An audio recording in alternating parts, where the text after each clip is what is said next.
La última ocasión estuvimos nosotros indagando en torno a este tema, que es la terapéutica de las enfermedades espirituales, en relación con lo que serían ya las pasiones, ¿no? Ya vimos su descripción detallada, digamos genérica en particular, y como toda una exposición amplia de lo que las pasiones en este caso implican.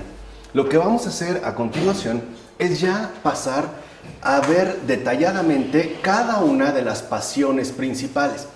Como lo habíamos mencionado, no se pueden prácticamente enumerar todas, puesto que son incontables, debido a la multiplicidad, digamos, en la que se presentan y las combinaciones que suelen darse entre unas y otras. Pero sí es verdad que los padres distinguieron algunas pasiones principales, sobre todo para poder conocer su origen en un primer momento, ¿no? Ver bien su origen, sus causas, qué es, digamos, aquello que las provoca, su funcionamiento, cómo es que operan y, por ende, podernos percatar de su real gravedad. Es decir, ver la real gravedad, el funcionamiento, las causas y el origen de cada una de las pasiones principales. Y la primera, la que suele estar, digamos, colocada en el primer puesto, es precisamente la filautía, que ya habíamos comentado en una ocasión anterior.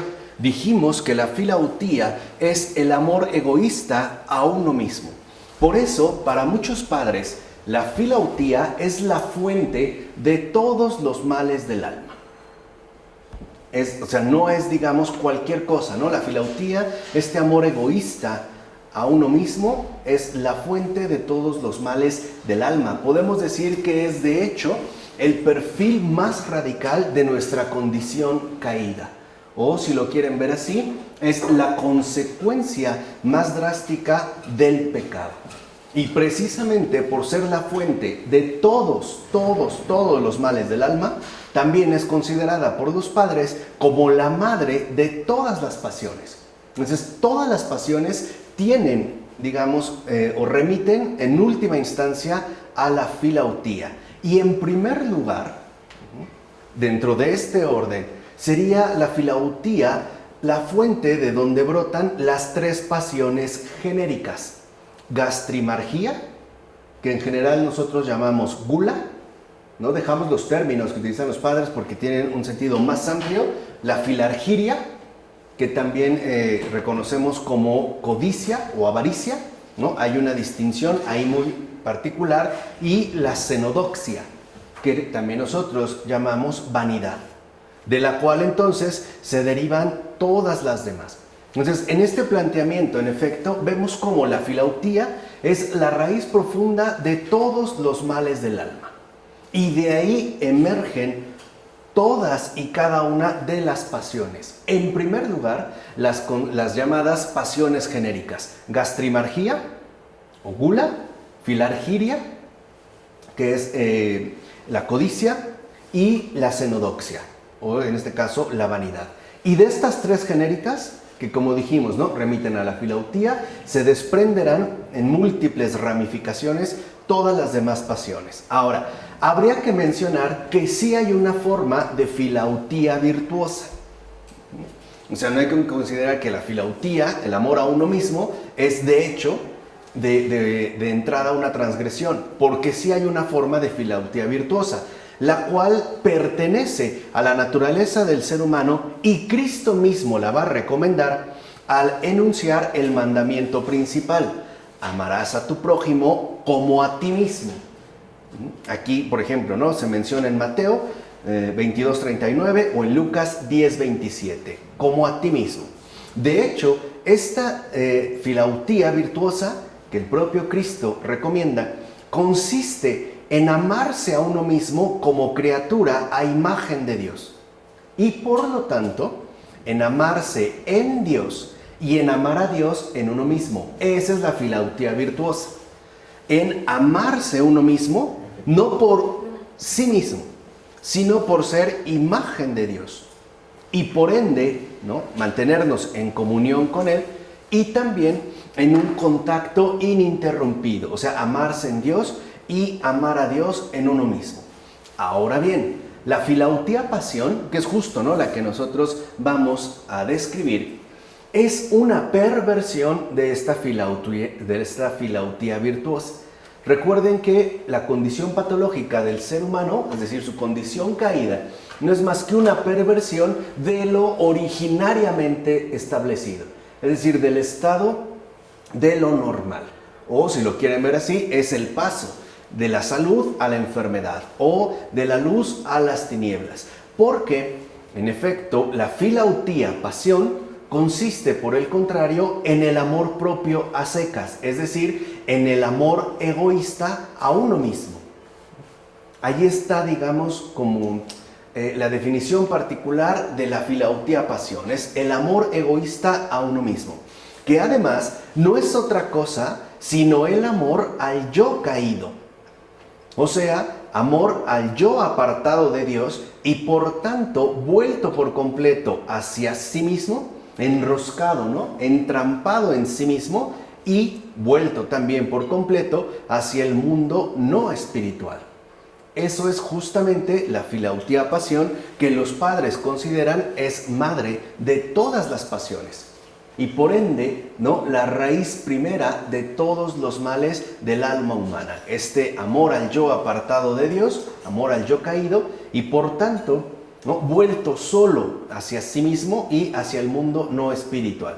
Ahora bien, ya este es un rasgo muy importante. La filautía aparece ligada fundamentalmente al placer y por ello vale la pena, ¿no?, detectarlo, porque veremos que cada una de las pasiones que iremos describiendo también van a remitir a la cuestión del placer. Ahora, ¿qué se entiende dentro de la presentación patrística al hablar de placer? Esa búsqueda de gozo sensible, nada más. O sea, en primera instancia, el placer es entendida como búsqueda de gozo sensible y además como rechazo tajante de toda molestia y sufrimiento. Entonces, cuando los padres rechazan el placer, se están refiriendo a ese gozo estrictamente sensible que además conduce a rechazar de modo tajante todo tipo de molestia y sufrimiento, ¿no? Explica San Máximo el Confesor. Cuanto más se dirigía el hombre hacia las cosas sensibles a través únicamente de sus sentidos, más lo abrumaba la ignorancia de Dios, que ya la habíamos mencionado. Y cuanto más encadenado se hallaba por la ignorancia de Dios, más se entregaba al mero disfrute de las cosas materiales. Eso entenderíamos por placer, el mero disfrute de las cosas materiales, en tanto remiten a un gozo sensible. Y continúa San Máximo. Y cuanto más se impregnaba de este disfrute no espiritual, y aquí vemos también otra definición del placer, ese disfrute no espiritual, más excitaba su filautía, que era consecuencia de aquel. Y cuanto más cultivaba la filautía, más inventaba múltiples medios para obtener el placer, que es el fruto y objetivo de la filautía. Entonces, en esta exposición de San Máximo podemos ya ver esa, digamos, una definición completa de lo que sería el placer, ese disfrute no espiritual. Pero además de la búsqueda incesante y multiforme del placer, de acuerdo con todas las posibilidades que nuestros respectivos sentidos nos pueden sugerir, la filautía empuja al ser humano a evitar el dolor que sigue inevitablemente a todo placer. Y aquí es donde entramos en un círculo vicioso. De hecho, no es otra cosa más que la exposición de lo que podríamos llamar, ¿no?, el círculo adictivo, o bien el proceso adictivo. Buscamos un placer, pero como ahorita veremos, todo placer culmina inevitablemente en el dolor, pues tratamos de escapar de este dolor por medio de la renovación de un nuevo placer. Entonces, razón por la cual la filautía, en efecto, va a encerrar al ser humano en un círculo vicioso de placer y dolor. O sea, de dolor y búsqueda renovada de placer. O sea, nos deja pues enroscados en un proceso de adicción, que nosotros también de hecho ya abordamos cuando vimos al padre Thomas Keating. De ahí pues que el ser humano realmente no pueda amarse a sí mismo de verdad. La filautía es por tanto un terrible engaño, pues no conduce en verdad al amor a uno mismo, como de entrada podemos suponer en nuestra situación caída, sino a la destrucción imparable de sí mismo, que la propia adicción revela y pone ya de manifiesto. Entonces, la filautía no conduce en realidad al amor, sino a la destrucción. No es pues fuente de vida, sino de muerte. Y por tanto podemos ver que no se trata para nada de algo que Dios haya instituido, o en este caso en concreto, ¿no?, como nosotros dijimos, que haya creado como parte sustancial de nuestra propia realidad humana. Por eso, San Teofilacto de Bulgaria escribe lo siguiente: es filáutico aquel que no tiene amor más que a sí mismo, y de ahí se deriva que ni siquiera se ama él mismo. O sea, el egoísta ni siquiera se ama a sí mismo, porque, como mencionamos, está hundido en un proceso imparable de destrucción intensiva. O sea, ni siquiera es capaz de amarse a sí mismo. Y no solo ocurre que el filáutico en realidad no se ama, sino que se odia sin saberlo. Ahí es donde encontraríamos, digamos, como la perversión profunda de la filautía. Si en un principio parece proponerse como un amor egoísta a uno mismo, en realidad consiste en un odio frenético hacia sí mismo. No, la filautía, pues, no es amor propio, es odio. Aun cuando dentro de esta dinámica, debido, digamos, al ímpetu engañoso que toma, no nos podamos dar cuenta de una manera inmediata. El filáutico, como dice San Máximo el Confesor, se ama a sí mismo contra sí mismo. Es decir, el filáutico está desgarrado en sí mismo por sí mismo. Está, digamos, totalmente, destruido en su propia raíz más profunda. En efecto, el filáutico está como abocado a la destrucción de sí y de todo lo que le rodea, cosas y personas.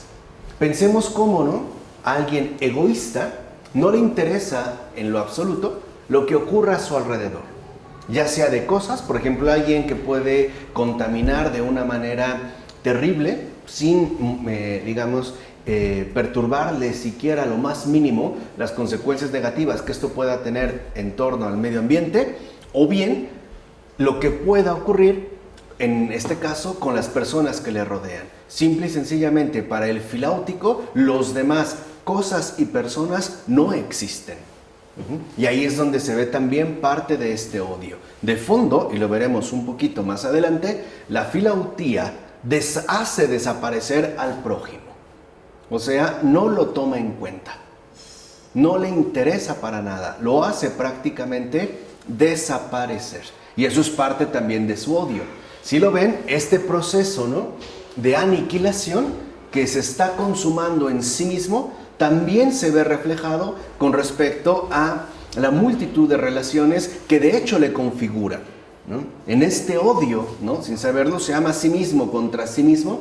También en ese odio destruye al prójimo, destruye a la creación y queda por completo, como hundido en ese proceso de adicción. Así pues, al negar a Dios, el amor, o el amor debido, que es solo exclusivo a él mismo, el filáutico se niega a sí mismo en su ser esencial y con ello renuncia por completo a su destino divino. De hecho, en este caso, lo que ocurre con el filáutico es que deja de ser lo que en verdad es, o sea, apertura y recepción, porque en lugar de apertura se transforma en cerrazón. Y ya no es recepción, sino imposición. De hecho, el filáutico degenera, de apertura y recepción, degenera, a una cerrazón total y a una imposición. O sea, en el filáutico, lo que realmente domina es un rechazo total. Es un no contra todo aquello que no sea yo mismo, incluido por supuesto Dios, el mundo y el prójimo. Ahí es donde anidaría pues este terrible rechazo. Entonces el filáutico, como van a mencionar los padres, realiza entonces un verdadero suicidio espiritual, ya que hace morir en él la vida que hemos recibido de Dios por el don del Espíritu Santo. Rompe realmente hace morir en él esa vida, que es el don del Espíritu Santo. Además, viviendo en la filautía, los hombres honran la causa misma del aniquilamiento de su existencia y de su corrupción, como dice San Máximo. Es decir, que el filáutico se siente orgulloso de sí mismo y satisfecho consigo mismo. Incluso se sostendrá que el orgullo sería lo más admirable de todo, además de que sería lo único que nos lograría aportar una auténtica satisfacción. La filautía aparecerá entonces como la gran odiadora universal, como dice San Teodoro de Edesa. La filautía, pues, es el odio, es decir, es el odio sustancial, ya que aquel en quien se instala y fortalece, crece sin remedio el odio a Dios, el odio a sí mismo y, por supuesto, el gran odio también al prójimo. Ya dijimos, ¿no? Se transforma, pues, en una especie de máquina destructora. Así pues, debido a su sinrazón, en tanto negación del logos, o sea, en tanto negación de su ser esencial, pues somos logema, la filautía asimismo provoca la división de lo que está de hecho unido. Entonces, justamente como es odio, ¿no? Y aparte es un odio radicalizado, está pues también fomentado por el producir esta división. De hecho, dividirá lo que está en efecto unido. Es una división que se manifiesta en el distanciamiento que provoca con respecto a Dios y al prójimo. Dijimos, ya no es comunión, o sea, es decir, apertura y recepción, sino que es imposición y rechazo. Por ende, hay un distanciamiento, una ruptura con respecto a Dios y al prójimo. Y por eso terminará el filáutico desgarrándose de su conjunción esencial como un loco enemigo. Por eso podemos decir que el primer gran filáutico es el demonio. Todo este es un perfil literalmente demoníaco, que además se nos invita a seguir, ¿no? Cuando abordamos la fe de los demonios con Fabrice Ayash. De hecho, como ya no percibe en su prójimo aquello que constituye su realidad profunda, o sea, deja de estar unido espiritualmente a él, el filáutico se priva de toda relación auténtica con el prójimo, que es justo lo que ocurre en el infierno. El infierno está dividido, es lo que decía Jesús. ¿Cómo puede mantenerse el infierno si allá hay, ¿no?, un contra, hay como esta rebelión permanente? Si ni siquiera pueden, digamos, unirse entre ellos, porque hay una ruptura total de toda relación. Los demonios no solamente se odian a sí mismos, se odian entre ellos y odian absolutamente todo. A Dios, a la creación y de manera muy especial al ser humano. Y entonces, ¿qué sucede? O sea, ¿qué sucede pues cuando la filautía adquiere un papel importante? Pues que se van a instaurar relaciones superficiales con las personas. Ya no hay de verdad un encuentro, ya no hay un reconocimiento, un contacto real, es decir, espiritual, con el prójimo, con los demás, sino que tenderíamos, en términos humanos, a la superficialidad, donde las relaciones que se suelen establecer estarían marcadas, por ejemplo, por la indiferencia.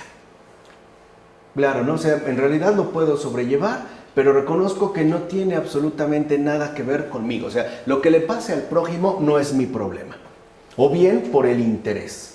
Claro, yo me acerco en la medida en la que puedo obtener algo, pero no hay realmente un amor sincero o el cálculo, ¿no? ¿De qué medida yo podré sacar algún tipo de beneficio? La insensibilidad y la ausencia al final de una comunicación genuina.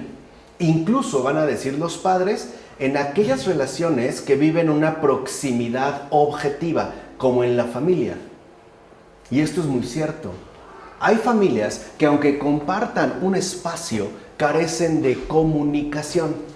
Porque, como dijera el gran filósofo Emmanuel Mounier, la comunicación es un movimiento de personalización.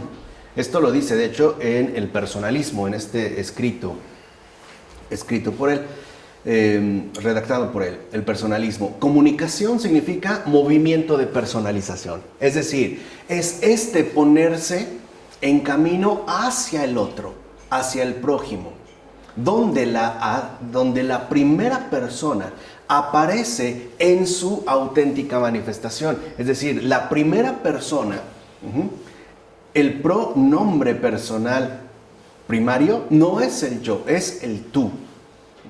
Comunicación es primero tú, de tal manera que uno sí establece una vinculación de encuentro vivo, es decir, de reconocimiento genuino. Esto lo pueden ver en lo que va a postular, en este caso, ¿no?, Emmanuel Mounier, a lo largo de todas sus obras, pero en particular en esta obrita titulada El personalismo. Ahora, cuando la comunicación se interrumpe y por ende ya no hay un contacto, lo que queda es una superficialidad. Ya no hay un movimiento hacia el tú, sino una regresión hacia el yo. De tal forma que todo quedaría trastornado, puesto que, como mencionamos, aun cuando haya familias que adquieren una proximidad objetiva, comparten un mismo espacio, la verdad es que están profundamente separadas y desgarradas. O bien porque no hay un interés sincero con respecto a lo que ocurre en los demás, o bien simple y sencillamente porque no hay pues indicios de una auténtica comunicación. Por eso, en síntesis, podemos decir, a donde conduce la filautía es que los demás dejan de ser prójimos. Es decir, hermanos, hijos del mismo Padre, y pasan a ser extraños. Y no solo pasarán a ser extraños, sino que incluso se tornarán en rivales y hasta enemigos. Imperará pues la discordia, o como suele decirse, esa guerra imparable de todos contra todos. Por eso, la filautía aniquila el amor. Lo que hace la filautía, la gravedad de la filautía, consiste en que aniquila al amor. ¿Y cómo se ve esta aniquilación? En la manera en la que destruye precisamente al prójimo, al grado de que la filautía aniquila pues el amor al prójimo, el amor encarnado, el amor real que nos corresponde en tantos seres humanos, y va a conducir más bien a odiarlo y detestarlo. Pues en lugar de proponerse el beneficio y el bien del prójimo, que sería lo normal, o sea, no tendría que ser lo excepcional, sino lo más normal, lo que ahora buscará el filáutico es su autoafirmación y su propio interés, lo cual hace ver al prójimo como un enemigo que atenta y pone en grave peligro la propia autoafirmación y la adquisición del placer. Y por eso el filáutico va a dirigir hacia los demás su loca agresividad. O sea, es un poco lo que decía Sartre, ¿no? El infierno son los otros. Ahora, los otros se convierten en aquello insoportable que de hecho sería considerada la causa definitiva de que mi vida sea tan desdichada. Y por eso, como ahora el filáutico considera al otro la fuente real de todas sus desdichas, pues entonces va a dirigir hacia él su loca agresividad. Ya puede ser desde el desprecio, la indiferencia, hasta un despotismo e incluso hasta una agresión directa, sea del tipo que sea. Así pues, vean, y ya empezamos a ver como el panorama que se despliega a partir de la filautía, donde reina la filautía, solo se ven oposiciones, divisiones, rivalidades, enemistades, envidias, celos, reproches, quejas, disensiones, agresiones, insociabilidad, injusticias, abusos, explotaciones de unos por otros, e incluso asesinatos y por supuesto las guerras. ¿No parece como una descripción puntual del mundo en el cual vivimos? Tan lleno de todas estas cosas, es decir, tan lleno de todas estas deformaciones, incluso también donde hemos podido experimentar multiplicidad de asesinatos, de homicidios, de abusos, etc. Y claro, cómo no, guerras, e incluso guerras a un nivel global, a un nivel mundial. Por tanto, podemos darnos cuenta que la filautía se muestra profundamente patógena en muchos y muy diversos planos. Donde haya oposiciones, divisiones, rivalidades, enemistades, envidias, celos, reproches, quejas, disensiones, agresiones, insociabilidad, injusticias, abusos, explotaciones, incluso asesinatos y por supuesto guerras, ahí está reinando la filautía. Ya sea a un nivel global, como puede darse, ¿no?, en general en el mundo, o a un nivel más localizado, como puede darse en el entorno familiar. Si aquí aparece esto, donde aparezca esto, ahí está la filautía. Y por lo tanto podemos ver los rasgos verdaderamente patológicos que ella va a desprender. Por eso, precisamente, San Máximo escribirá lo siguiente: por medio de la filautía, el diablo nos separó decididamente de Dios y también a unos de otros. Torció lo que estaba derecho y de este modo dividió todo. ¿Qué es entonces lo que quería el diablo realizar a través del hombre, ¿no?, del varón y de la varona? Crear un mundo a su imagen y semejanza. Ese era precisamente el atentado. Realizar este mundo a imagen y semejanza. Por eso él está convencido de que este mundo le pertenece, porque sería en todo caso su fiel reflejo. Ahora, en pocas palabras, él se consideraría no nuestro padre, sino nuestro autor. Y por lo tanto, ¿no?, incluso él mismo se autoasignaría una especie de estatus creador. Él nos ha creado realmente, como lo vimos con Ayash, ¿no?, como seres profundamente libres y, por supuesto, originales. Por eso, una vez pues que ya hemos abordado la filautía, que sería la madre de todos los males del alma, ¿no?, la fuente de todas las pasiones, y teniendo ya como referencia justo lo que acabamos de exponer, a continuación vamos a examinar las principales enfermedades que son engendradas por esta patogenia primera y fundamental. Entonces no hay dudas con la filautía. Pero hoy estoy de acuerdo con él en muchos aspectos en el mundo y todo, pero hay mucho ateo que es muy bueno, muy educado y esto, y que es bueno, hace obras buenas con el prójimo, ayuda y hacen esto, obviamente de una forma egoísta, pero no está tan exagerado a este nivel, como que exageró, fue hasta el máximo, ¿no? Entonces, ¿cómo explicas esto? Sí, claro, o sea, aquí hay como una presentación, digamos, desnuda de lo que sería la filautía. En el caso de una persona que no llega a este extremo, a pesar de ser filáutico, veremos que estaría en todo caso dominado por una pasión en particular, la vanidad. Veremos cómo se camufla, como que se esconde, ¿no?, una pasión por otra para poder despistarnos y dar una apariencia de lo que en realidad no hacemos. Lo veremos cuando aparezca la vanidad. Ah, ¿lo va a tratar? Sí, ¿no? Una a una. O sea, lo que estamos viendo aquí es la raíz, ¿no?, que como vimos es una raíz claramente demoníaca, ¿no? Esta es obra del diablo, tal cual. Y por eso quiere que todos sigamos sus pasos. Así pues, de esta, ¿no?, en su radicalidad, ¿no?, en su desnudez, es donde van a emerger las pasiones principales. E incluso en un determinado orden. O sea, no crean que se da porque sí, sino que hay un orden particular. En primer lugar, entonces, tendríamos como la madre de todos los males del alma a la filautía. Y de ahí vendrán otras pasiones, que de hecho podemos enumerar. Es lo que yo voy a hacer. Los iremos enumerando. Pablo Florensky decía que es un teatro, ¿no? Que todo es no verdad, no hay verdad. Exacto. ¿Cómo explicas esto? Porque esto es una real mentira. O sea, digamos, es lo que nos hace suponer, pensar, pero que nos va a alejar, en pocas palabras, de la verdad. Acuérdense que el filáutico está completamente distanciado de la verdad y por ende está hundido por completo en el error. Y a tal grado está perdido en el error que incluso llega a pensar que él está justo en el mejor de los lugares posibles. De ahí el orgullo del diablo, ¿no?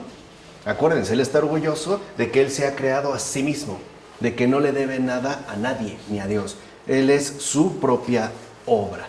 Por eso es que se llega a esta radicalidad. Entonces, ya una vez, ¿no? Por favor, no pierdan de vista este trasfondo, ¿no? De la filautía. Vamos a dar paso a la descripción detallada de cada una de las principales enfermedades, pasiones, que son engendradas por esta patogenia primera y fundamental.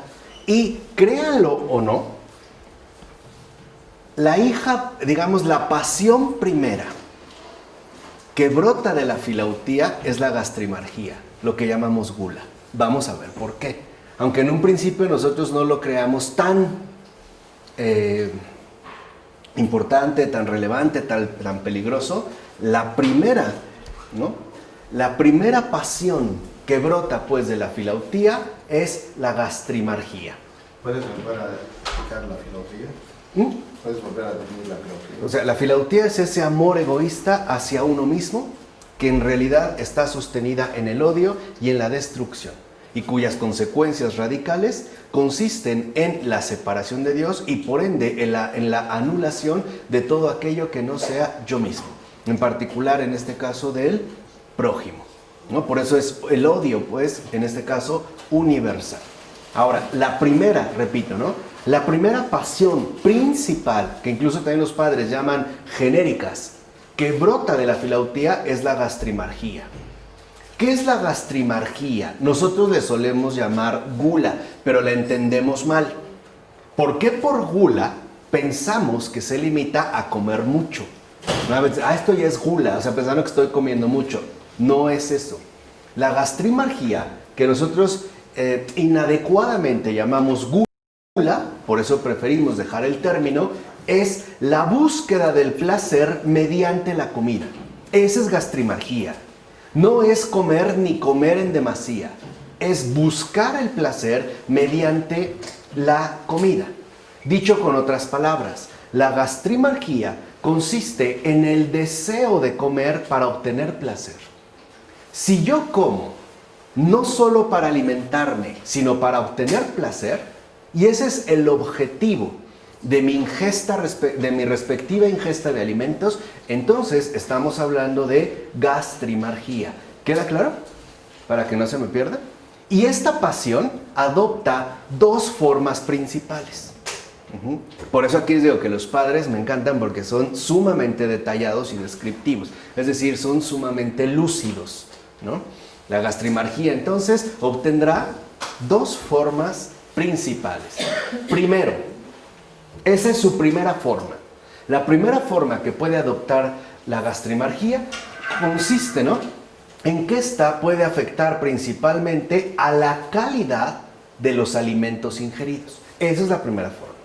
O sea, la gastrimargía se va a dirigir directamente a la calidad de los alimentos ingeridos. Y entonces la gastrimargía consistirá en la búsqueda de manjares exquisitos, refinados y selectos. Y por tanto, la gastrimargía se expresa como el deseo de que los alimentos sean preparados con suma destreza y exquisitez. Hoy llamaríamos Michelin, con estrella Michelin. Esa es gastrimargía, cuando se dirige en su primera forma a la calidad de los alimentos ingeridos. O bien, puede afectar a la cantidad de los alimentos ingeridos. Y entonces la gastrimargía consiste en esa apetencia de comer mucho. Si lo ven, son dos formas distintas. No necesariamente van juntas. Pregúntenle al chef Pujol o al del restaurante Pujol y verán cómo ahí la gastrimargía está en su primera forma y para nada asume la segunda. Vayan a un buffet chino, la cosa es inversa. La gastrimargía se deja ir por la segunda forma y para nada manifestaría un apego a la primera. Ahora, en el primer caso, por eso es importante que vean cómo se va desarrollando, lo que persigue la gastrimargía ante todo es el placer de la boca. del gusto. Y por eso se enfocará en la calidad de los alimentos que se van a ingerir. En el segundo, lo que busca es el placer del vientre, es decir, del aparato digestivo en general.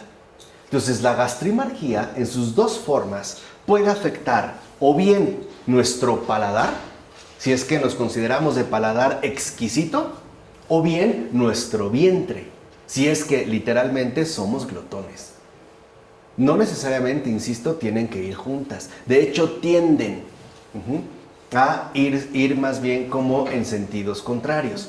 Pero en ambos casos, ya sea mediante la calidad o bien mediante la cantidad, es decir, ya sea mediante el placer del gusto de la boca o bien mediante el placer del vientre, del estómago, se trata de procurar cierto tipo de placer corporal, o sea, sensible, y nada más. Por lo que la gastrimargía puede ser clasificada entre las pasiones del cuerpo. O de entrada, veremos que hay pasiones del alma y hay pasiones del cuerpo. En tanto, sus dos primeras formas parecen dirigirse a miembros netamente corporales, como es la boca o el estómago. En principio, la gastrimargía, bajo sus dos apariciones, puede ser considerada, dijimos, una pasión del cuerpo. Sin embargo, aunque el cuerpo está directamente implicado, o sea, aunque es a través del cuerpo como nosotros consumimos los alimentos, ya sea quedándonos, ¿no?, en la exigencia del paladar o bien en la satisfacción de tener el estómago lleno, e incluso podemos decir a punto de reventar. Adelante veremos cómo uno de los efectos particulares de la gastrimargía es lo que hoy, al menos en México, llamamos el mal del puerco. Veremos que es parte de esta pasión. La gastrimargía no procede directamente de sus necesidades. Fíjense, o sea, la gastrimargía no es producto de nuestras propias y reales necesidades corporales. No brota del cuerpo, porque nuestro propio cuerpo nos da pruebas claras de que nuestro deseo, es decir, nuestro deseo desordenado, nuestra pasión, la gastrimargía, sobrepasa y por mucho la simple necesidad. A veces, por ejemplo, tendríamos el deseo de comer más incluso de lo que mi estómago podría soportar. Y muchas veces lo hacemos, además, de modo exagerado. Por ejemplo, como ocurre con la bulimia. En el caso de la bulimia, sabemos que consiste en este deseo de comer sin poder parar. O bien, cuando nosotros nos volvemos estrictamente, como exigentes y quisquillosos en la preparación de los alimentos. Por eso los padres van a llegar a considerar que la gastrimargía es también y ante todo una pasión del alma. De hecho, el cuerpo en este caso, y esto es lo más importante, por eso está en cursivas, el cuerpo no interviene más que como aquel instrumento que el alma utiliza para cumplir su deseo. El deseo, pues, ¿no?, este deseo, esta pasión de gastrimargía no radica en el cuerpo. Porque a veces, por más que lo queramos llenar, el cuerpo mismo ya rechaza. Aunque nosotros, como en el caso de la bulimia, sigamos manteniendo ese deseo. Es decir, el propio cuerpo nos marca muy bien lo que son las necesidades y ya lo que serían, en este caso, los desórdenes. Entonces, los padres insisten, por un lado, que en efecto es el alma enferma la que utiliza al cuerpo para poder lograr satisfacer todos sus deseos. Es decir, es el alma el que también implica al cuerpo en las pasiones. Esto entonces, y es lo importante, nos permite hacer notar que la comida no es en sí misma ni impura ni mala. La comida en sí misma no es ni impura ni mala, ni tampoco la función nutritiva de nuestro cuerpo comporta algún mal. O sea, nuestro estómago y en general, ¿no?, nuestra función nutritiva sea algo malo. Pues como dice Jesús en Mateo 15:11, lo que entra en la boca no es lo que hace impuro al hombre. O sea, el problema no está en la comida, ni tampoco en nuestra función nutritiva. Es más, y esto también hay que tenerlo en cuenta, detestar los alimentos por ellos mismos, como si fueran cosas malas, sería una abominación y algo puramente diabólico. Ya que comer y beber, dando gracias a Dios por todo lo que sirve o mezcla, no se opone de ninguna manera a la regla de toda ciencia. Todo es bueno, como dijo San Diádoco de Fótice. Ahora, ¿por qué rechazar los alimentos por ellos mismos, como si fuera una abominación y entonces sería algo puramente diabólico? Porque recuerden que el diablo, el demonio, es 100% espíritu, no tiene ni gramo de materia. Y para él todo lo que implica alguna cuestión material es la peor repugnancia que puede en este caso concebirse. Por eso al diablo le da asco que metamos algo en la boca, que necesitemos llevarnos algo material a la boca, porque esto nos recordaría nuestra condición rebajada de seres también materiales, es decir, de seres con cuerpo.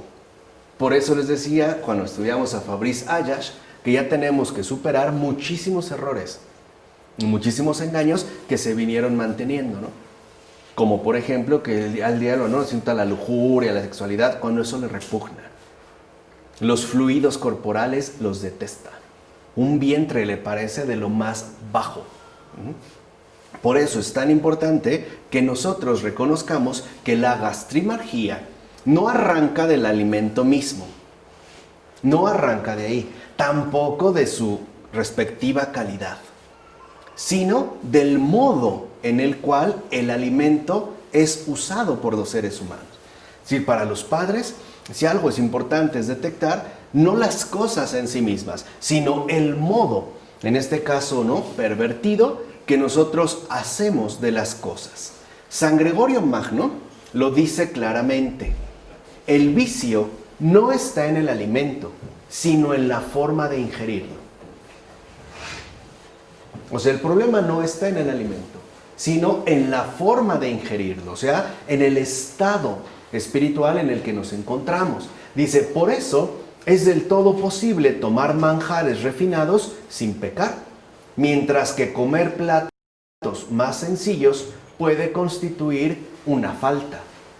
No está en los alimentos, aunque tampoco se halla la pasión en el acto mismo de comer, porque esto de hecho lo tenemos que realizar. Y eso es algo importante para nosotros, ¿no?, como seres humanos, sino en la intención que lo guía, por una parte, comer para qué, y en el objetivo que la persona, en este caso, le va a asignar. Por tanto, la pasión de gastrimargía reside en cierta actitud del ser humano con respecto a la comida y al acto de alimentarse. Ahí es donde radica la pasión de gastrimargía, en cierta actitud que el ser humano asume con respecto a la comida y al acto de alimentarse. Ahí es donde va a radicar la gastrimargía. De hecho, Dios ha dado los alimentos a los seres humanos con un objetivo preciso. También se nos dio alimento. Recuerden que en el Génesis lo menciona claramente el Señor, ¿no? Tomarán por alimento toda hierba que brote, ¿no?, del suelo, todo fruto del árbol, bla, bla, bla. O sea, da un alimento, porque los propios alimentos han sido creados por Dios para un doble fin. Ese es el fin de todo alimento: alimentarnos y servirnos de remedio. Esos dos. O sea, comer por otros motivos, o sea, por otros fines, supone entonces usar mal lo que nos ha dado.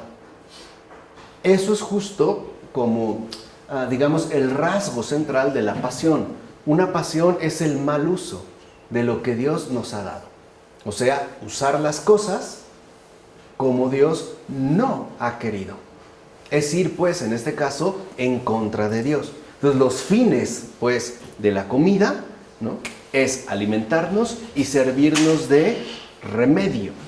Así pues, el ser humano se alimenta por necesidad. Tenemos que comer. O sea, para mantener o preservar la vida de nuestro cuerpo.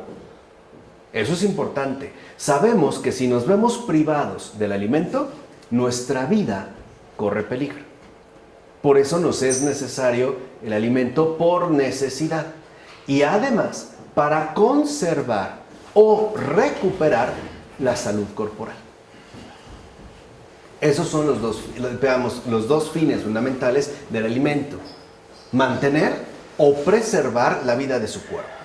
Y por ende también para conservar, si es que gozamos de salud corporal, o bien recuperar.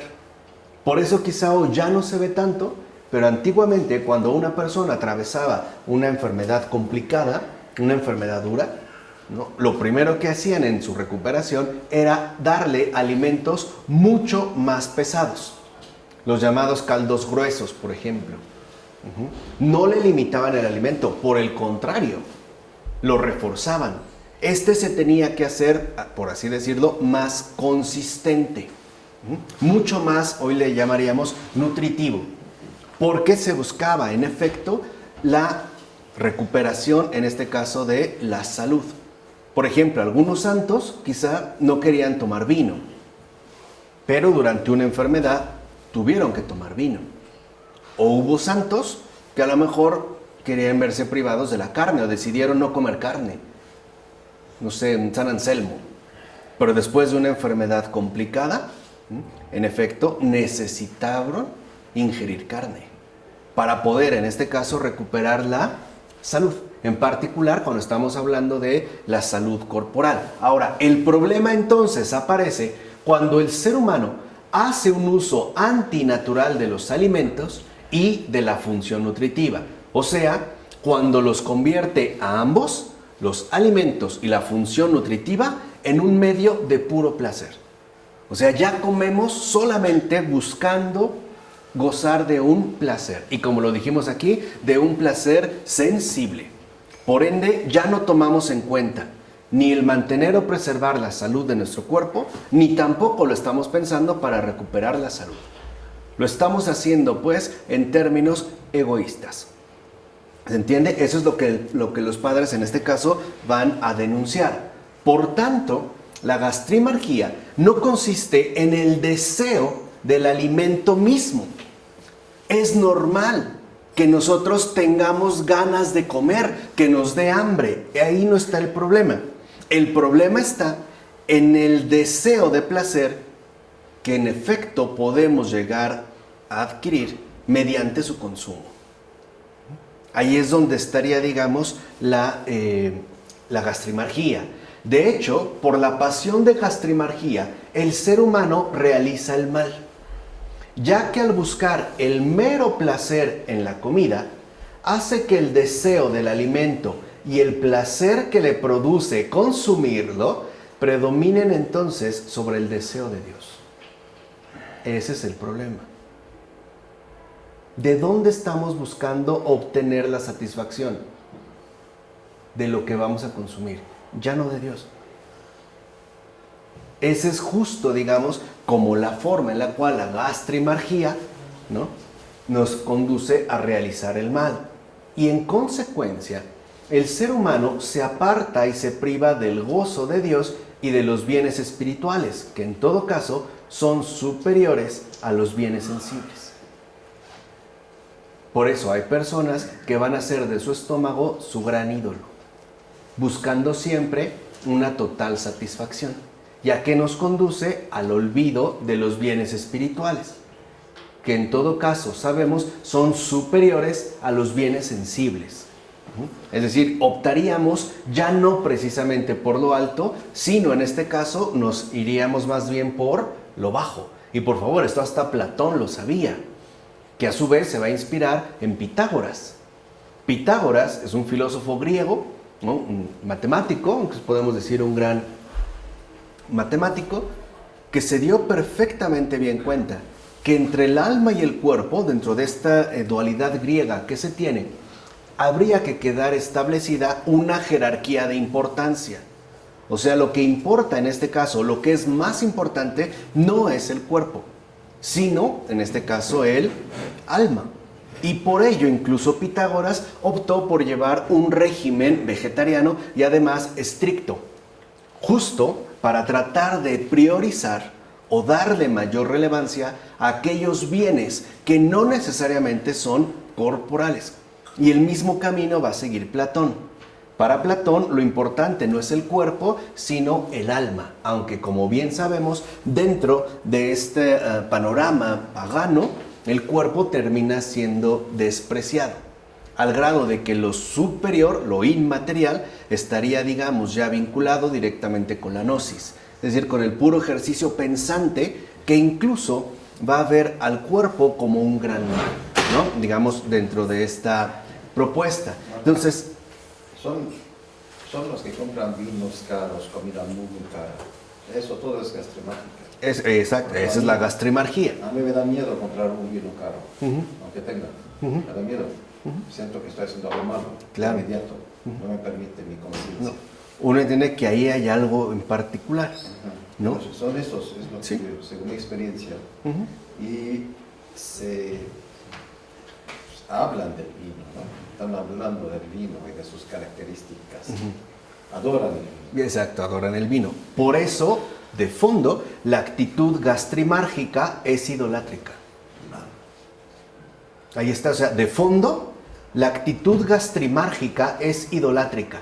Pues el vientre, fíjense aquí en particular, que dijimos, ¿no? En este caso, la gastrimarquía se refiere a nuestra función digestiva, al vientre, al estómago o a la boca, ¿no?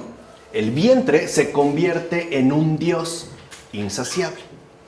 Y los que se entregan a tal actitud se convierten en, como dijera San Gregorio Palamas, esclavos de su propio estómago.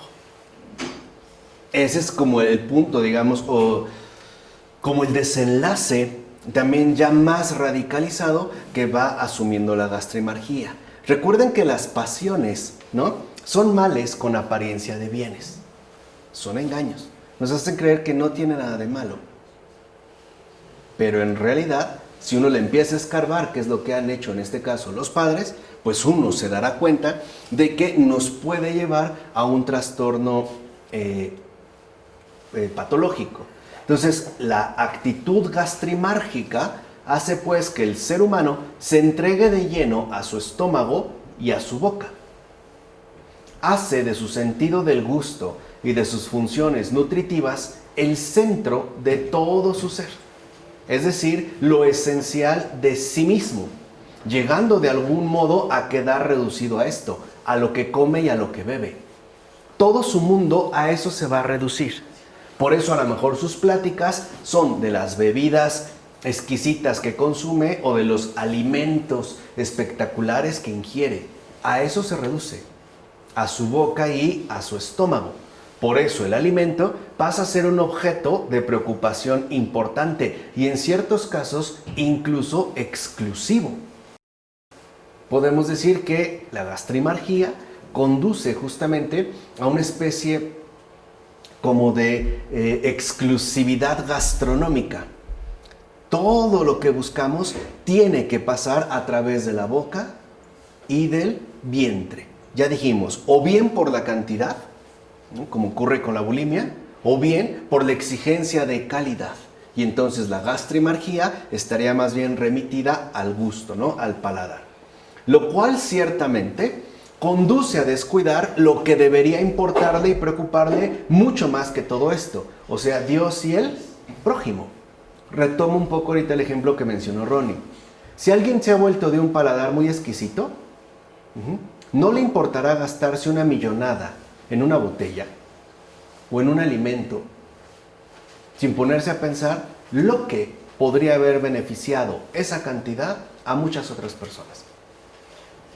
Aquí es donde yo les quiero dar un ejemplo particular. Mencionan que cuando Teresa de Calcuta recibió el premio Nobel por la labor que había realizado, ¿no?, y después de dar su gran discurso, que vale la pena repasar, terminó y le invitaron a que pasara, por favor, a la cena de gala que se realiza durante la entrega del premio Nobel. Y ella se acercó, vio las mesas. Entonces, al acercarse, ¿no?, lo primero que le llamó la atención fue una botella que había sobre una de las mesas. Una de muchas botellas que había sobre las mesas. Entonces iba con su compañera, la agarró y le preguntó, ¿qué es esto? Y ella le respondió, ¿no?, su compañera, es champaña. Y ella dijo, Y lo siguiente que le preguntó es, ¿cuánto cuesta? Y su compañera le dijo, tanto. Y Teresa de Calcuta le dijo, ¿y cuánto es en rupias? O sea, la moneda que se manejaba en la India. Cuando ella le respondió y le dio la cantidad, Teresa de Calcuta se espantó y la dejó rápido. Y le daban una copa para brindar y no la aceptó. Dijo, ¿por qué no la acepta, madre? Dijo, porque con lo que cuesta una sola de estas botellas y por lo que se ve se van a tomar muchas, yo le doy de comer a 10 familias un mes, con una botella. Y se fue. Ahora entendemos a qué se refiere. En cambio, la gastrimarquía, ¿no? Lo que dijimos, borra, hace desaparecer al prójimo. Por eso el Papa Francisco también, casi recién elegido, fue el aniversario, ¿no?, que hacen usualmente de San Francisco de Asís, en la fiesta de San Francisco, que además tenía el nombre de Francisco. Pues digo, no era casual que lo hubiera asumido.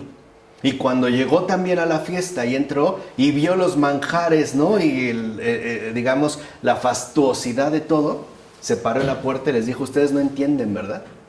No entienden. Y se salió y se fue a comer con personas comunes en una casa común. Esa es la denuncia de la gastrimarquía. ¿Entiende? Hoy hay gente que de verdad está tan preocupada con la comida que todo se le va en eso, se desgasta en eso. Y hasta corporalmente, en preparar algo. Hay personas que se la pueden pasar horas y horas y horas y horas y horas y horas cocinando. Y terminan cansadísimas o de malas, etc. ¿Y a qué los conduce? Allá no pensar ni en Dios ni en el prójimo. Ahí es donde entra la cuestión de la gastrimarquía. O sea, no es otra cosa más que el efecto que el diablo utilizó. Por un lado nos muestra algo, pero por el otro nos quita todo, ¿no? Es como decía San Bernardo. El diablo les muestra un fruto a Adán y a Eva, ¿no?, los emboba y con la otra les arranca todo el paraíso. Eso es hacia donde va a conducir, en este caso, la gastrimarquía. ¿Qué ocurre? Que entonces, bajo el influjo de la gastrimarquía, el alimento adquiere valor por sí mismo. ¿Por qué creen que hay también tantas tiendas exclusivas de alimentos carísimos? Quesos, carnes, no sé, mariscos. Por no hablar ya de los productos envasados, ¿no?, fermentados, vinos, qué sé yo. Es por eso, ahí se ve. Porque ahora le hemos dado al alimento un valor por sí mismo. O sea, ahora usaremos, a partir de la gastrimarquía, el alimento solo para obtener autosatisfacción. Si es que este me gusta más, si es que este no, si es que este me satisface, etc. Y Cristo mismo denuncia esta desviación cuando da gracias al Padre antes de distribuir el alimento. ¿Se acuerdan, no? Cuando va a hacer la multiplicación de los panes, antes, y Jesús, levantando los ojos, dio gracias al Padre y después los repartió. Este gesto era para que no olvidáramos que la comida no es lo primero, que lo primero es el Padre. Y que cuando uno tiene presente primero al Padre, puede comer hasta hartarse y no incurrir en ninguna falta. Y es lo que dice el Evangelio. ¿Qué pasó en la multiplicación de los panes? No dice literalmente, todos comieron hasta hartarse, o sea, todos, pan y pescado. ¿Y todavía qué? Sobró, 12 canastos. Ese no es el problema. El problema es si nosotros estamos o no dándole a Dios el lugar que le corresponde. Ese es el problema. Eso es lo que los padres justamente están mencionando. En consecuencia, fíjense, la gastrimarquía pervierte la finalidad esencial del alimento, que es el consumo eucarístico. Por eso es tan importante el dar gracias, explícitamente o implícitamente. Así, aunque no te persines, no reces, no cierres los ojos, juntes las manos, pero basta con que en tu corazón, antes de llevarte un bocado, le des gracias al Señor por lo que vas a recibir, para que el alimento sea lo que es, consumo ¿qué? Eucarístico. Todas las veces que Jesús come en el Evangelio, todas las veces, primero empezó dando ¿qué? Gracias, no mirando los precios, no preguntando cuánto cuesta, sino dando gracias. Entonces la gastrimargía pervierte esta finalidad, o sea, se opone a los designios de Dios y hace que el ser humano, en vez de gozar de los alimentos en Dios y de gozar de Dios a través de ellos, quiera más bien gozar de los alimentos en sí mismos, esto es, fuera de Dios. De hecho, la gastrimargía levanta una barrera entre el ser humano y Dios. La gastrimargía conduce a romper la comunión con Dios. ¿Y dónde lo vemos? En el ejemplo que yo les mencioné ahorita de Teresa de Calcuta o del propio Papa Francisco. Por eso lo mencioné. ¿Cómo vemos que la gastrimargía levantó una barrera entre el alma y Dios? O sea, ¿cómo vemos que la gastrimargía anula la comunión con Dios? Porque nos podemos gastar, por ejemplo, cantidades exorbitantes de dinero en un alimento sin ya tener en cuenta a los demás. Así de simple. Ya no hay comunión con Dios. Dime. Pero son dos situaciones. También el pobre puede comer gastrimargía. Claro. Aunque sea una comida horrible, ¿no? Hay que Sí, aclarar eso, ¿no? sí, no, lo dije hace un momento. Sí. Es lo que decía, no solo se trata de manjares exquisitos, sino incluso en platos sencillos, igual. Cuando lo queremos nosotros simplemente en el comer por el comer, es decir, por sí mismo. Y ahí les decía, hace un momento se ve cómo se rompe pues esta comunión con Dios. Y también en el hecho de que al comer ni siquiera estoy pensando en los demás. Solamente estoy pensando en mí. Por eso, si lo ven, no es casual que los alimentos, las comidas más exclusivas, siempre sean en proporciones pequeñas. ¿Cuándo han visto un bote o de un galón de caviar? ¿Cómo son los frasquitos? Chiquititos, pequeños. Claro, porque tiene que marcar exclusividad. Es decir, no es algo que se pueda ¿qué? Compartir. No es alimento eucarístico. Es placer satisfactorio. Además, saber que soy de los pocos que pueden comer algo tan exclusivo como las trufas, ¿no? Creo que son difíciles de adquirir. Creo que hay blanca, negra. No todo puede comer con trufa.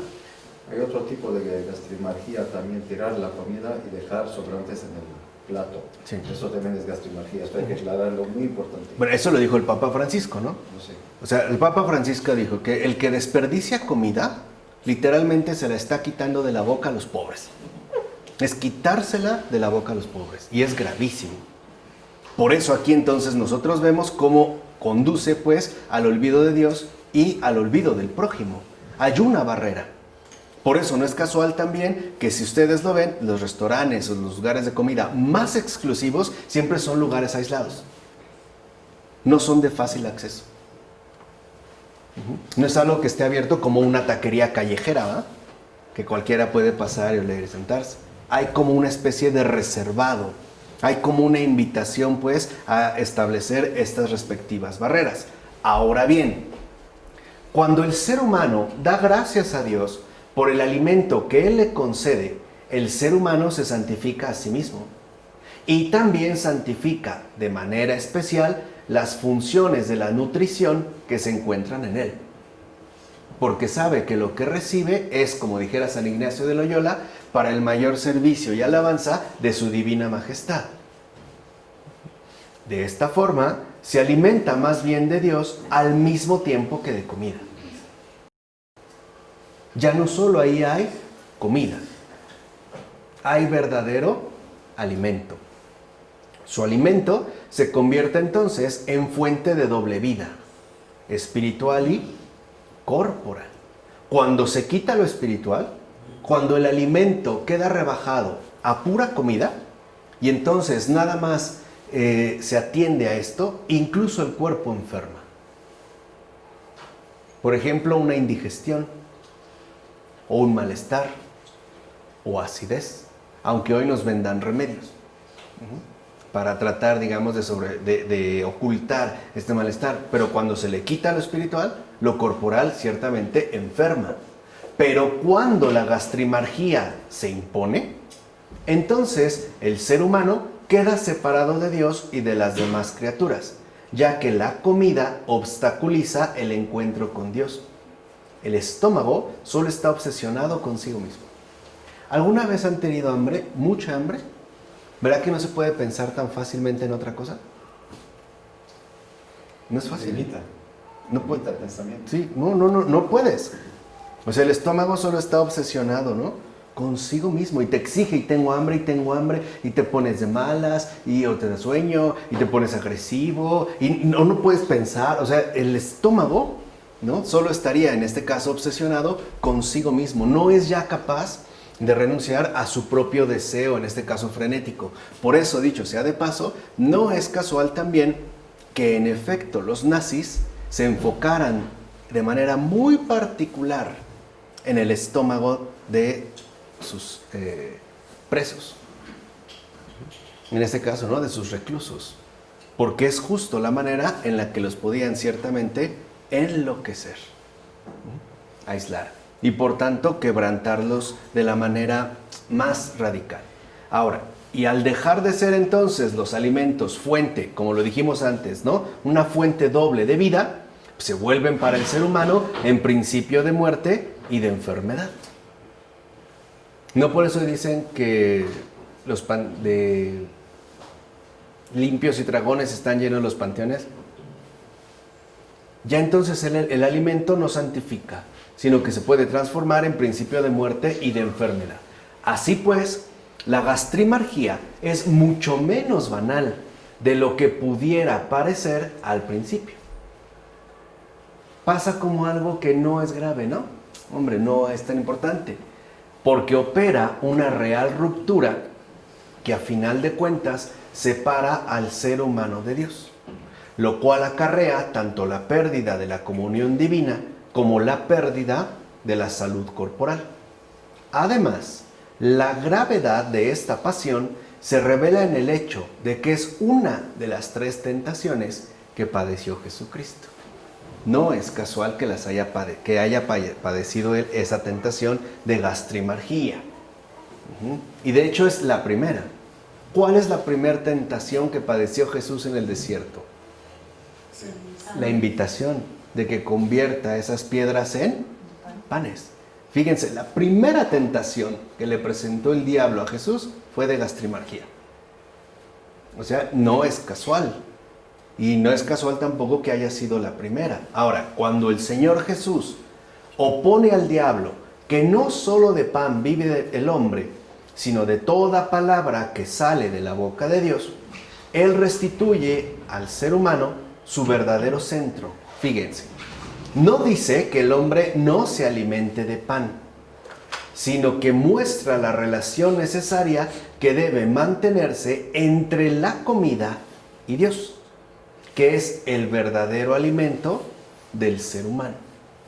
No está rechazando en este caso la comida, está hablando del verdadero alimento del ser humano, donde comida y Dios, en este caso, van juntas, que es justo lo que el demonio quiere separar.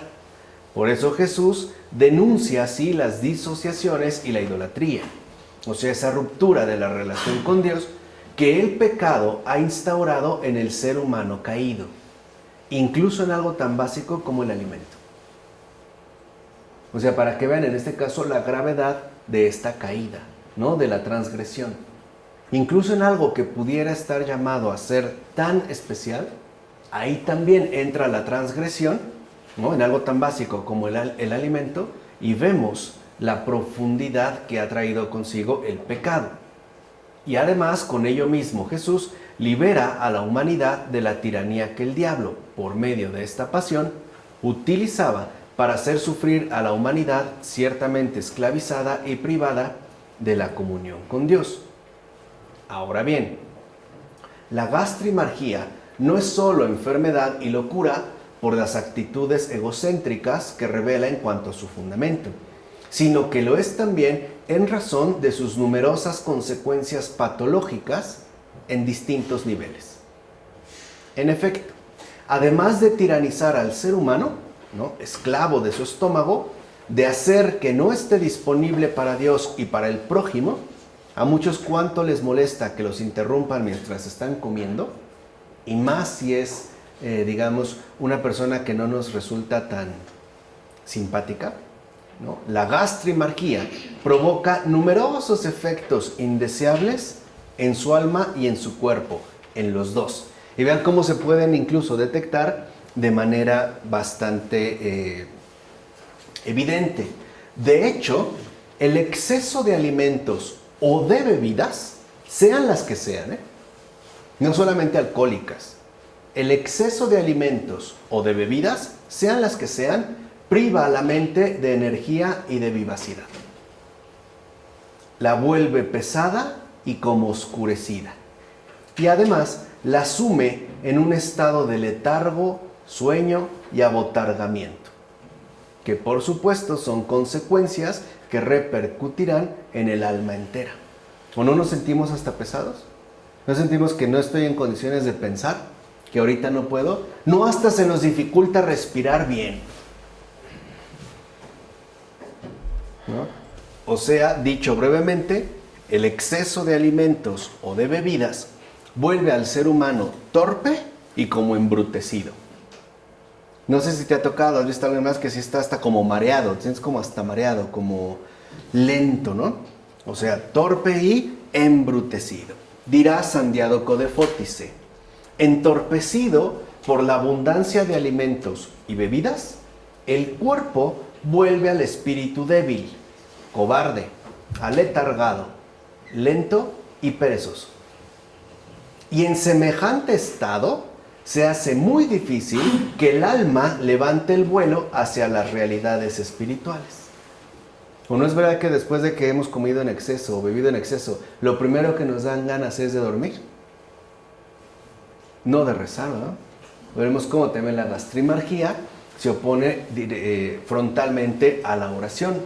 Además de que se hace perezosa para el combate ascético, es decir, de recuperación. La oración se hace incómoda y engendra negligencia y debilitamiento. El hombre, dirá San Isaac el Sirio, ha perdido la mitad de su fuerza. Con la gastrimarquía, con el exceso de alimentos y bebidas, el ser humano ya perdió la mitad de su fuerza. De modo que podemos decir que antes de ir al combate se encuentra vencido ya sin haber luchado. Ha sido pues derrotado por la voluntad relajada de la carne, sin que sus enemigos hayan tenido que hacer el menor esfuerzo. Por su parte, San Gregorio de Niza evoca al hombre de pensamiento torpe que mira hacia abajo, hacia el vientre, alejado de la vida de Dios. Por eso, si lo ven, no es casual que antes de las tentaciones que Jesús padeciera en el desierto, primero atravesó un ayuno, ¿no? De 40 días con sus 40 ¿qué? Noches. Porque tenía que tener el espíritu alerta. Y eso es también lo que él en este caso nos va enseñando. Ahí es donde uno va entendiendo digamos, como la verdadera significación del ayuno. Así pues, en esta situación, la inteligencia, sobrecargada y asfixiada, pierde la capacidad de discernir. Perdemos también la capacidad de discernimiento. Estamos como nublados, ¿no? O bien, tal capacidad quedará sumamente alterada y disminuida. Intenta pensar seriamente después de un atracón. Además, tal estado impedirá que el ser humano conserve su más básica integridad, pues sus juicios pierden exactitud y perspicacia, y su espíritu está como borracho, vacilante e inestable. El abuso de comida y bebida causa además la turbiedad de los pensamientos, y tal turbiedad ensucia sobremanera el alma entera. De hecho, el abuso de alimentos y bebidas provoca una inteligencia desordenada que divaga por el mundo. Produce imaginaciones manchadas con fantasías extravagantes llenas de codicia, que a final de cuentas van a conducir al desenfreno. ¿Qué es desenfreno? El ya no tener como un límite particular con respecto a lo que nosotros realizamos, sino que damos rienda suelta o vía libre a todo lo que en este caso se nos apetezca, ¿no? Contra el dominio de sí. Exacto. De tal manera que perdemos el dominio de sí. Se pierde, pues, en este caso, el control. Ciertamente, el vientre lleno hace del corazón una cuádruple puerta de fantasías delirantes, como dice San Isaac de Nínive. Fíjense, ¿por qué es San Isaac de Nínive? A mí me encanta porque es muy acertado en cuanto habla de esa cuádruple puerta de fantasías delirantes. Pues, 1, sume la inteligencia en la confusión. 2, atormenta al alma con la distracción. 3, entenebrece el espíritu. Y 4, turba los pensamientos.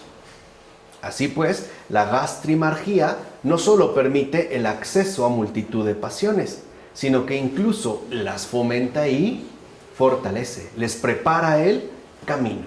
San Juan Clímaco, por ejemplo, nos ofrece una lista de retoños, de tiernos retoños de esta pasión, de la gastrimargía. Dice San Juan Clímaco: mi primogénito es el servidor de la lujuria. Tras él viene el endurecimiento del corazón. Y en tercer lugar aparece el adormecimiento. De mí proceden un mar de pensamientos extraviados, olas de suciedad interior y un abismo de impurezas, tanto insospechadas como innumerables. Y mis hijas son la pereza, la ostentación, la burla, el atrevimiento, la payasada, el espíritu de contradicción, la obstinación, la insensibilidad, la esclavitud, la presunción, la jactancia, las cuales tienen como consecuencia la impureza de la oración, el torbellino de agitaciones y pensamientos, y a menudo desgracias repentinas e inesperadas, a las que estrechamente ligada va la desesperación, que es el más nefasto de mis retoños. Todo eso trae consigo la gastrimargía. Y si pusieron atención, que yo espero que sí, veremos que la gastrimargía sobre todo introduce, y más directamente, la lujuria. Por eso, la siguiente ocasión, nosotros vamos a exponer esa otra poderosa pasión que se llama lujuria. Y si alguien quiere vencer la lujuria, primero tendrá que vencer la gastrimargía. ¿De acuerdo? Vamos a dejar hasta aquí. En nombre del Padre, del Hijo, del Espíritu Santo. Amén.